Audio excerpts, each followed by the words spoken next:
Benvolguts encuriosits a tota persona encuriosida. Hi ha 3 tipus de pronoms neutres: demostratiu, feble i de relatiu. Neutre fa referència a una oració per mitjà d'un pronom relatiu, un de feble i un de demostratiu. I traduirem De refilón, tragaperras en peine.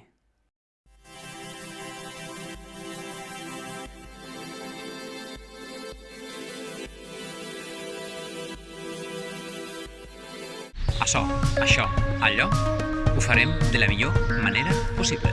Ho farem com millor podrem.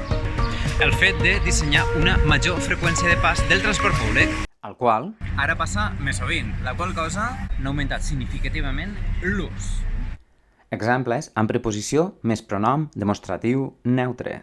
Aquell fet provoca més pol·lució, més contaminació, i d'això no se parla, i per això no se n'ha parlat, i sobre això no s'ha comentat res.